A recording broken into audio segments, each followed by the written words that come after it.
Apa kabar sahabat YT Artikel 2? Kali ini saya akan membacakan lanjutan alur cerita kisah Aditya yang berpura-pura miskin. Tapi, sebelum mendengarkan kisah ceritanya, silahkan cari posisi yang nyaman dan jauhi keramaian. Dan jangan lupa pasang headsetnya. Dan inilah alur cerita kisah Aditya, anak bos besar yang berpura-pura miskin. Episode 155. Kisah Aditya, anak bos besar yang berpura-pura miskin. Keterampilan mengemudi Aditya benar-benar tidak ada artinya.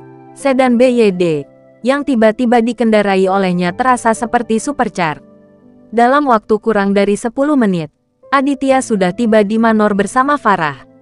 Setelah keluar dari mobil, Aditya dan Farah tiba di pintu dan dihentikan oleh dua pemuda berjas. "Halo Tuan, tolong tunjukkan kartu VIP Anda." Seorang pria muda memandang Aditya dan Farah dengan waspada, dan berkata dengan dingin, "Saya tidak punya kartu VIP. Saya di sini untuk mencari Bonar." Aditya dengan tenang berkata kepada pemuda berjas. Pria muda itu tidak bisa tidak melihat Aditya dengan hati-hati, dan kemudian menggunakan walkie-talkie untuk menghubungi orang-orang di dalam. "Biarkan mereka masuk," suara Bonar terdengar dari walkie-talkie. "Kamu boleh masuk. Bos kami ada di lantai 2, kata pemuda itu dengan lantang. Aditya masuk bersama Farah, melewati lobi di lantai pertama, dan langsung menuju lantai 2. Pada saat ini, di kamar kecil di lantai 2, Dahlia ketakutan. 5 atau 6 preman mengelilinginya, dan Bonar itu berdiri di depannya dengan ganas, seolah-olah dia ingin memukulnya kapan saja. Dan Faisal tidak mengatakan sepatah kata pun, dan tampaknya sangat ketakutan. "Tuan Bonar, jika putrinya datang dengan membawa uang nanti, kamu bisa membiarkannya pergi, oke?" Faisal berkata lemah kepada Bonar. Bonar memelototi Faisal. "Apakah giliranmu untuk berbicara di sini? Ini urusannya, bukan urusanmu. Jika kamu tidak lagi memikirkan urusanmu sendiri, aku akan memotong tanganmu juga." Oke. Aku tidak akan mengatakan apa-apa, oke?" Faisal berkata dengan ekspresi marah. Dahlia tidak tahu ini di dalam hatinya. Baru saja, dia bertanya-tanya apakah Faisal sengaja mencoba berkonspirasi dengan Bonar untuk menjebaknya. Tetapi melihat Bonar itu begitu ganas terhadap Faisal, dia tidak lagi meragukan Faisal. Pada saat ini, seorang penjahat di bawah Bonar mendorong pintu hingga terbuka. "Tuan Bonar, putri dan menantu wanita tua ini ada di sini." Setelah berbicara, penjahat itu melambai pada Aditya dan Farah, memberi isyarat kepada mereka untuk masuk. Farah sangat gugup. Dia tahu bahwa mereka yang bisa melakukan ini adalah orang-orang yang kejam. Akan terlalu berbahaya bagi Dahlia untuk jatuh ke tangan orang-orang ini. Dan sekarang hanya Aditya. Ketika mereka tiba di wilayah orang lain, hidup dan mati mereka benar-benar tidak pasti.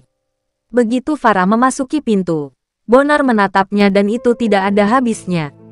Bonar sangat penasaran.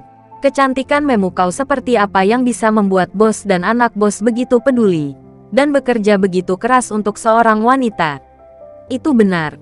Faisal adalah bos Bonar. Semua yang terjadi hari ini adalah karena Faisal memerintahkan Bonar untuk melakukan ini.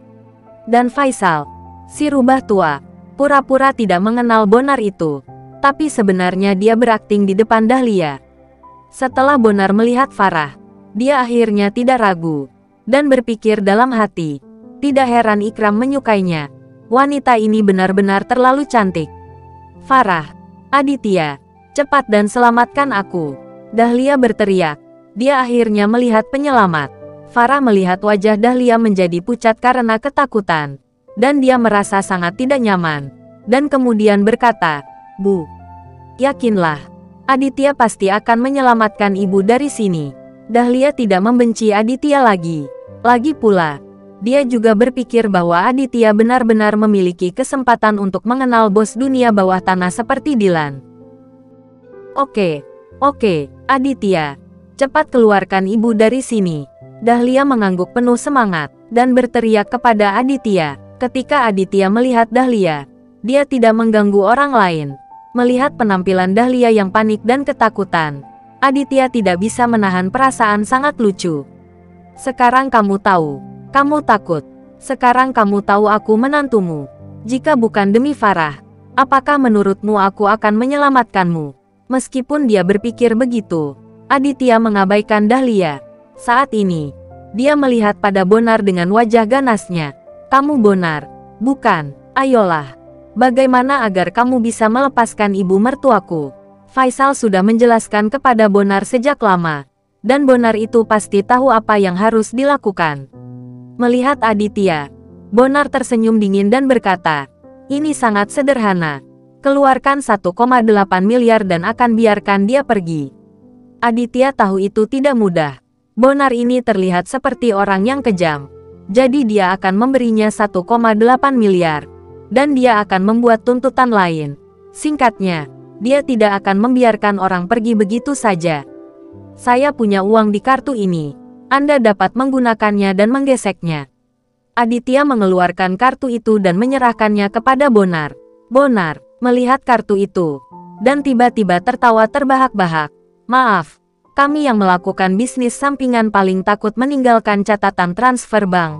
Jadi kami hanya ambil uang tunai. Kalau begitu kamu biarkan aku pergi dulu. Kamu bisa mengirim seseorang untuk mengikutiku ke bank, dan ambil uangnya. Kata Aditya. Sialan, apakah kamu menganggapku bodoh? Bagaimana jika kamu pergi ke bank dan kemudian memanggil polisi? Bonar memelototi Aditya dan berteriak. Aditya menjadi sedikit tidak sabar, menatap Bonar dengan dingin dan berkata, lalu apa yang ingin kamu lakukan? Bonar itu menatap tubuh Farah dengan mata menyipit, dan berkata dengan senyum sedih, baiklah, istrimu tetap di sini. Kamu dapat mengambil ibu mertuamu dan mengambil uang untuk menebus istrimu. Aditya tidak bisa menahan marah ketika mendengar ini. Istrinya yang cantik benar-benar melelahkan, dan semua orang memikirkannya. Melihat Faisal yang berdiri di samping, wajah Aditya tenggelam, dan dia berkata kepada Faisal, ada apa denganmu? Bawa Dahlia ke sini. Jika ada yang tidak beres, kamu akan berpura-pura menjadi anak-anak. Aku pikir Aditya ini tidak tahu bagaimana hidup atau mati. Beraninya kamu berbicara padaku seperti itu. Tapi Faisal tidak marah. Dia tidak mengatakan sepatah kata pun saat berdiri di sana. Dia sudah mengambil keputusan. Dan dia harus memperbaiki Aditya dengan baik sebentar lagi. Aku tidak punya waktu untuk mendengarkan omong kosongmu. Tinggalkan istrimu. Bawa ibu mertuamu keluar. Bonar meraung pada Aditya dengan sangat arogan. Dan kemudian mengedipkan mata pada bawahannya. 5 preman bergegas bersama dan hendak menangkap Farah. Ledakan. Aditya mengangkat kakinya dengan satu tendangan, menendang preman yang datang lebih dulu. 4 yang tersisa tertegun sejenak, berpikir bahwa orang ini baik, bersih dan rapi. Itu melawanmu. Seret istrinya ke kamarku. Aku harus menjaga istrinya. Bonar mengaum. Ketika Farah mendengar ini, dia sangat ingin muntah darah. Apalagi pria bernama Bonar ini bersikap kasar padanya. Tepat ketika Farah panik, pintu kamar kecil itu ditendang terbuka. Segera setelah itu, seorang pria muda dengan pakaian bagus masuk dari luar. Hentikan semuanya. Jika ada yang berani menyentuh Sister Farah, saya akan melawannya. Pemuda yang masuk berteriak keras. Cukup mengesankan. Segera, kelima penjahat di bawah Bonar berdiri di sana. Dan tidak ada yang melakukan apapun pada Farah. Aditya dan Farah benar-benar terkejut ketika mereka melihat pemuda ini. Pemuda ini tidak lain adalah Ikram itu. Anak ini tidak tinggal di rumah sakit. Mengapa dia datang ke sini? Aditya bingung. Farah melihat bahwa Ikram sangat mengesankan. Dan apa yang dia katakan jelas merupakan perjalanan khusus untuk membantu. Jadi Farah masih sangat berterima kasih kepada Ikram. Dan kesannya tentang Ikram telah meningkat pesat. Ikram, kenapa kamu datang ke sini? Cepat kembali.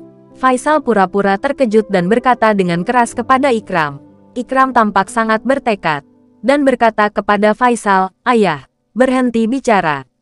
Dengan nafasku, aku tidak akan membiarkan siapapun menyakiti Farah. Hei, kamu anak bodoh. Kamu sangat tergila-gila. Itu benar, aku sangat tergila-gila. Sejak pertama kali aku melihat Farah, aku tahu bahwa aku tidak bisa hidup tanpanya.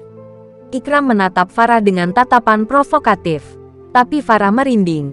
Dia tidak pernah bermimpi bahwa Ikram akan mengucapkan kata-kata ini. Kemana perginya semua ini? Hanya dengan melihatnya membuatmu begitu tragis. Farah tidak hanya tidak tersentuh, tetapi juga merasa bahwa Ikram cukup bermasalah. Aditya, yang berdiri di samping, sudah mengerti segalanya. Apalagi Aditya sudah menebak 8 atau 9. Jika dia tidak bisa mengetahuinya, hal-hal buruk di depannya ini semua dilakukan oleh ayah dan anak dari keluarga Faisal. Mungkin Bonar adalah aktor yang disewa. Itu benar-benar membuat Aditya menebak-nebak. Dan itulah yang terjadi. Hehe, oke, kamu ingin membuat nama untuk ini, bukan? Kalau begitu aku akan menjagamu dulu. Bonar mencibir, bergegas dan mengangkat tinjunya, meninju perut Ikram. Agar realistis, pukulan Bonar ke Ikram keras, agar terlihat nyata, menyebabkan Ikram menjerit kesakitan dan langsung membungkuk. Farah, lari cepat. Aku akan menanganinya di sini. Ikram berbalik dan berteriak kepada Farah. Farah tercengang. Dia merasa bahwa Ikram benar-benar tergila-gila. Dan dia dipukuli dengan sangat keras. Dia tidak lupa untuk membiarkannya berlari dengan cepat. Lumpuh, Bonar memarahi. Bergegas dan menendang Ikram. Menendang Ikram sampai menggonggong seperti anjing. Dan jatuh ke tanah. Aditya berdiri di sana dan tersenyum sedikit. Dia sangat senang melihat pertunjukan yang bagus ini. Lebih baik membiarkan Ikram menderita beberapa kali lagi. Bagaimanapun, dia sedang menunggu Leo tiba di sini. Dan dia juga tidak ada pekerjaan saat ini. Bersambung.